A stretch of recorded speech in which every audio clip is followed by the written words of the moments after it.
Welcome to Daily English Dose Podcast. Hey everyone, welcome back. It feels good to be here again with you all.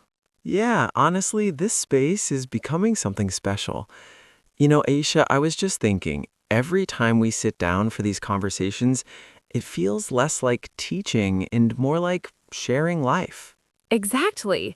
And I think that's what learning should feel like. Not pressure, but connection. So, dear learners, wherever you are right now, maybe sitting with a cup of tea, maybe scrolling late at night, we're really glad you're here. And today's topic? This one hits close to home. We're talking about personal change. Not the motivational quote kind, but the real, messy, sometimes uncomfortable kind. The kind where you say, I want to change, but then nothing happens. Or worse, you try for 2 days and then you're like, okay, I deserve a break for the next 6 months. That is painfully relatable. So today, we're not just going to talk about change, we're going to break it down into steps, practical, honest steps that you can actually follow. And we'll share stories too, because let's be honest, we learn best when we see ourselves in the examples. All right, so let's begin. First question, Daniel. When people say, I want to change, what do you think they actually mean? I think most of the time it means they're uncomfortable with something in their life. Maybe their habits, their results, or even how they feel about themselves. Yes. So the first step is actually very simple, but also very hard. Let me guess, awareness? Exactly. Step one, be honest about what needs to change. In that honesty, it's uncomfortable because it forces you to stop blaming everything else. Right, like a student who says, I want better grades, but spends hours on their phone. The real change begins when they say, okay, maybe I'm the problem here. That's a tough sentence to say. It is, but it's also powerful because once you take responsibility, you gain control. I remember a friend of mine, he always complained about being tired, always. But his sleep schedule, completely chaotic. Gaming till 2 a.m., waking up late, rushing everything. Let me guess, he kept blaming school or work. Exactly. Until one day he just admitted, I'm not managing my time well. That was his turning point. That's step one right there, awareness. No change happens without it. Okay, so once someone becomes aware, what's next? Step two, get clear about what you actually want. Clarity, because I want to change is too vague. Yes, if you say, I want to be better, your brain is like, better how? Your brain needs instructions, not poetry. Exactly. So instead of saying, I want to study more, say, I will study 1 hour every day after dinner. That's specific. That's actionable. Let me give a real life example. Imagine someone wants to become healthier. If they just say, I'll eat healthy, it rarely works. But if they say, I will replace my evening junk food with fruits, now that's a clear step. So, step two is about turning your desire into a clear target. Yes, because without clarity, you drift. Okay, now comes the tricky part. You know what I'm thinking. Discipline. Exactly. Step three has to be starting small. Oh, yes. And this is where most people fail. Because they try to change everything overnight. Like, from tomorrow, I will wake up at 5 a.m., exercise, study 5 hours, eat clean, and become a new person. And by day two, they're back to their old routine. That's why small steps matter. Change isn't about intensity, it's about consistency. So, instead of studying 5 hours, start with 30 minutes. Instead of waking up at 5 a.m., wake up just 20 minutes earlier than usual. That feels doable. Exactly. And when something feels doable, you're more likely to stick with it. I like to think of it like this. You're not trying to win a race on day one. You're just trying to show up. That's a beautiful way to put it. Okay, so now we have awareness, clarity, and small steps. What's next? Step 4, build a routine. The backbone of change. Yes, because motivation comes and goes, but routines stay. Let's be honest, you won't feel motivated every day. Not even close. But if something becomes part of your routine, you do it without thinking too much about it. Like brushing your teeth. You don't wake up and say, "Do I feel like brushing today?" Hopefully not. So if you attach your new habit to something you already do, it becomes easier. For example, after dinner, I will study for 30 minutes. Dot connection makes it stick. Exactly. Now, here comes something important because change is not a straight line. Yes. Step 5, expect setbacks. And this is where many people give up. Because they think, I failed once, so I'm not capable. But failure is part of the process. Let's say you planned to study every day, but you missed 2 days. That doesn't mean you failed completely. It just means you're human. Exactly. The key is to come back. I like to say, don't miss twice. Oh, that's good. If you miss one day, it's okay, but don't let it become a pattern. That's powerful advice. And finally, I think there's one more step that ties everything together. Yes. Step 6, reflect and adjust. Because what works for someone else may not work for you. Right. Maybe studying at night doesn't suit you, so you try mornings instead. Or maybe 1 hour feels too much, so you start with 20 minutes. Change isn't rigid, it's flexible. It's like learning to ride a bicycle. You adjust your balance as you go. I love that image. So let's quickly walk through the steps again, just so it stays clear. First, be honest about what needs to change. Second, get clear about what you want. Third, start small. Fourth, build a routine. Fifth, accept setbacks. And fifth, reflect and adjust. And, dear learners, if you take even one of these steps seriously, you'll start seeing change. Not instantly, but steadily. And that's the kind of change that lasts. Before we wrap up, I want to ask you something. Mm-hmm. If someone listening right now feels stuck, like they've tried before and failed, what would you tell them? I would say don't focus on your past attempts, focus on your next step. That's simple but deep. You don't need to fix your whole life today, just take one small step today. And tomorrow, take another. That's how change happens, quietly, slowly, but surely. And you know what's interesting? Most people don't notice the change while it's happening. Yes, it's only when they look back after a few months they go, wait, I'm not the same person I used to be. Exactly. It's like watching a plant grow. You don't see it growing every day, but one day, it's taller. That's such a beautiful way to see it.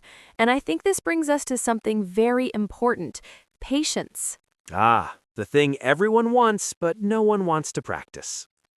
True, we live in a world where everything is instant. Food, messages, entertainment, so we expect change to be instant too. But real change doesn't work like that. Let me share a small story. There was a student I once worked with. She wanted to improve her English speaking skills. On day 1, she was so motivated. She practiced for hours. That sounds promising. Yes, but after a week, she got frustrated.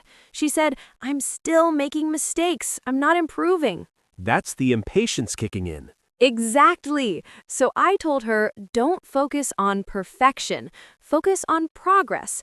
I asked her to record herself speaking for 1 minute every day. That's a great idea. After 1 month, we listened to her first recording and her latest one, and she was shocked. Let me guess. Huge difference? Huge, but she didn't notice it daily. That's how gradual change works. That's powerful. So, learners, if you feel like nothing is changing, maybe it's because you're too close to the process. Step back sometimes. Reflect. Now, there's something else we need to talk about, something that silently affects change. Environment. Yes, step 7, if we can call it that, shape your environment. Because willpower alone is not enough. Exactly. If you're trying to study but your phone is right next to you with notifications popping up every second, it's going to be hard.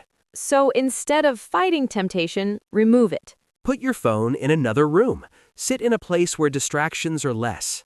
Let me give a relatable example.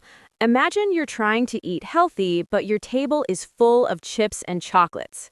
That's a dangerous situation. Exactly. Now compare that to a table with fruits and water. Your choices change automatically. So environment reduces the need for constant self-control. Yes, it supports your change instead of fighting it. And this applies not just to things, but people too. Oh, that's important. If you surround yourself with people who are always negative, always complaining, it affects you. But if you're around people who are trying to grow, improve, learn, it inspires you. I had a friend group where everyone was serious about their goals, not in a stressful way, but in a focused way. And that influenced you? Completely. Without even realizing it, I started becoming more disciplined. That's the power of environment. Now, there's another layer to change that people often ignore. Mindset? Yes, step 8. Change how you talk to yourself. Ah, self-talk. This is huge. Because even if you follow all the steps, if your inner voice keeps saying, you can't do this, it becomes very hard. Exactly. Imagine a student preparing for an exam. If they keep thinking, I'm bad at this subject, they'll avoid it. But if they say, I'm learning this step by step, the approach changes. It's not about lying to yourself, it's about supporting yourself. I like that distinction. Instead of saying, I failed again, say, I'm still improving. That small shift makes a big difference. And learners, be careful with the labels you give yourself. Like, I'm lazy, I'm not smart, I can't focus. These become identities, and identities are hard to break. So instead, focus on actions, not identity. Say, today I didn't focus well, but tomorrow I'll try again. That keeps the door open.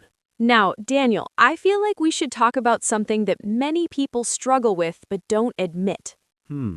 What's that? Comparing themselves to others. Oh, yes. Step 9, stop unhealthy comparison. Because comparison steals your motivation. Especially in today's world, social media makes it worse. You see someone studying 10 hours, someone achieving big things, and you feel behind.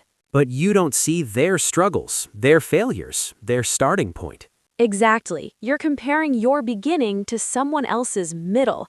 That's unfair. Focus on your own progress. Even a small improvement matters. I remember when I started exercising, I couldn't even do a few push-ups. And now? Well, I can do more than before. Not a superhero yet. But that's the point. Progress. Yes. And I didn't compare myself with others. I compared myself with my past. That's the healthiest comparison. Now, I feel like we've covered a lot of steps. Yes, but let's talk about something practical again. Let's imagine a learner listening to us right now. Okay. Let's say their goal is to improve their studies. How can they apply everything we discussed? Good idea. Let's break it down. First, they become aware. I'm not studying consistently. Second, they set a clear goal. I will study 30 minutes every day. Third, they start small, just 30 minutes, not 3 hours. Fourth, they build a routine, same time every day. Fifth, they accept setbacks. If they miss a day, they come back the next day. Sixth, they reflect. Is this time working for me? Seventh, they adjust environment. Keep phone away, choose a quiet place. Eighth, they improve self-talk. I am improving daily. Ninth, they avoid comparison, focus on their own growth. That's a complete system. And it's realistic. Now, before we conclude, I want to ask you something again, Daniel. Go ahead. What is the biggest mistake people make when trying to change? I would say expecting motivation to carry them through everything. That's true. Motivation is like a spark, but discipline and consistency are the fuel. So if you rely only on motivation, you'll stop when it fades. Exactly. And what's one thing people should always remember? That change is possible for anyone, but it requires effort, patience, and honesty. That's powerful. And also, you don't need to be perfect to improve. That's something many learners need to hear. Progress over perfection. Always. All right, dear learners, we've walked through this journey together from understanding change to actually applying it in your life. And now, it's your turn. Don't just listen to this conversation and move on. Take action Choose one area of your life, just one. and apply these steps. Start small. Stay consistent. Be patient. And most importantly, don't give up on yourself. Because the person you want to become is built by the small actions you take every day. Not by big promises, but by quiet effort. So tonight or today, whenever you're listening, Take that first step.